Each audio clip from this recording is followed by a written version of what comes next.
Welcome back to another Film Geek movie review.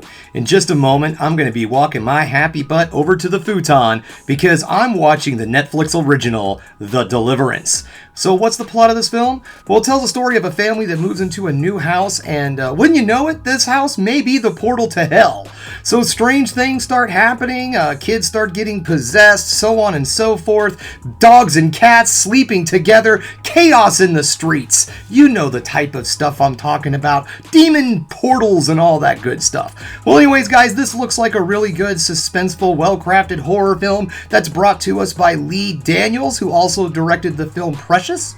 This movie is starring Andrea Day, Glenn Close, and Anthony B. Jenkins. And it looks like a film, in my opinion, looked like it should have been in theaters, to be perfectly honest.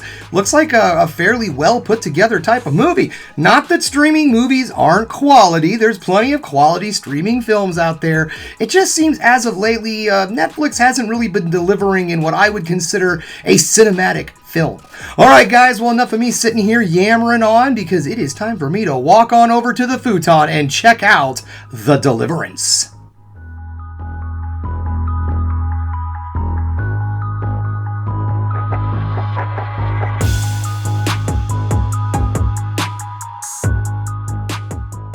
Welcome back. Just getting done watching The Deliverance, and guys, I didn't care for this movie. I really didn't like this movie one bit.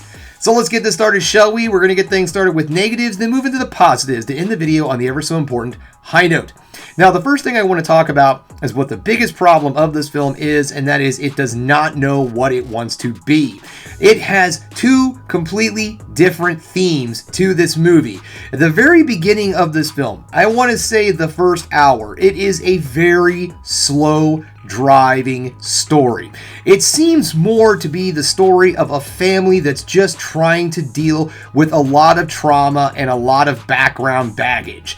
The film dives into ideas of alcoholism, addiction, trauma, abuse, and so you start to think that maybe, just maybe, this whole exorcism thing isn't real, that this is going to be a much deeper, more of an allegory style film. And you believe that for the first hour as this film plods along, and does also make you believe that this is going to be more of a grounded in reality and less of demons, monsters, and a hole from hell somewhere in this house.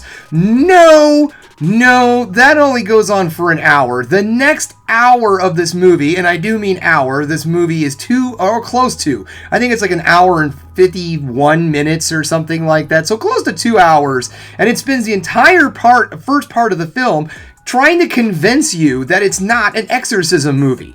And then we get to the halfway point and it goes, oh, by the way, this is an exorcism movie. And then it falls into every stupid trope that you want, or I guess you should expect an exorcism film to fall into. Right out the gate, someone shows up and is like, I've been searching this demon. I've battled it once before, and I can do it again, I tell you. And so then it goes into all of the other tropes that you find. The possessed kid climbing on the ceiling. We have cricky cracky, bones, and so on and so forth. Religious imagery, like one of the kids does like a crucifixion thing. It just goes into trope after trope after trope after trope.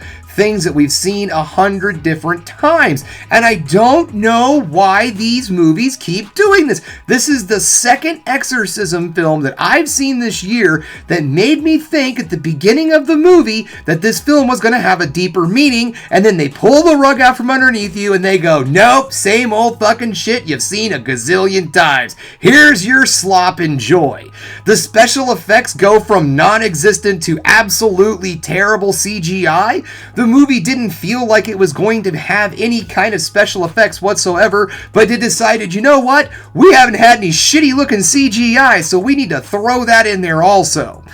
Oh my gosh, the story is just typical. As I said, you have moments of creativity, and then it just goes right into the tropey crap that we expect.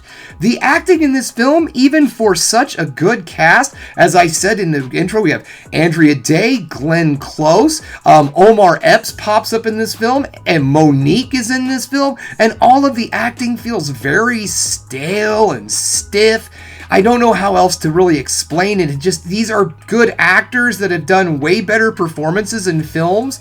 The pacing of this movie is just god-awful. Like, the beginning of the film just feels like it takes forever to get to just more crap. And then when we get to the crap that we've seen 100 times, it's just boring because, again, we've seen it 100 times. There is nothing unique or different about this movie whatsoever when it comes to the exorcism world. So you're probably wondering if there was anything in this movie that I found good. Yeah, actually, as I keep bringing up the first part of this movie, I was intrigued on trying to figure out where things were going because it didn't seem like it was going to be a typical exorcism possession film. It felt like it was going to have a lot more meat on the bone. The family starts off going through just general family problems, and they incorporate trauma and abuse and addiction into that make you feel like this family is being possessed by some kind of evil spirit. And there was good stuff there that could have been developed, that could have been something that worked further into this movie, but nope, we can't have that. Not this close to Halloween, boys and girls. We gotta have demons up in here.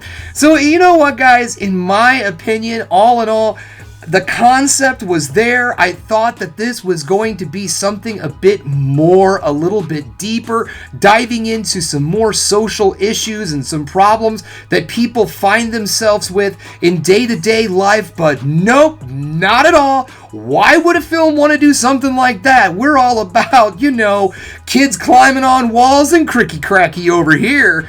So, unfortunately, Netflix did it to me again. This is not a movie that I feel like should have been in theaters. I'm sure it found a very good home on Netflix. And in my opinion, unless you are someone just absolutely loves exorcism, possession films, check this movie out. Maybe you'll find something you like. All in all, though, guys, if I have to say it, I say skip this one. All right? Well, thanks again for checking out the Film Geek. If you liked what you saw here today, go ahead and subscribe to the channel, ring that bell for notifications, and give me the old thumbs up so I know you like what you're seeing. And if there's one more thing you can do, folks, that is keep watching movies. You know I'm gonna.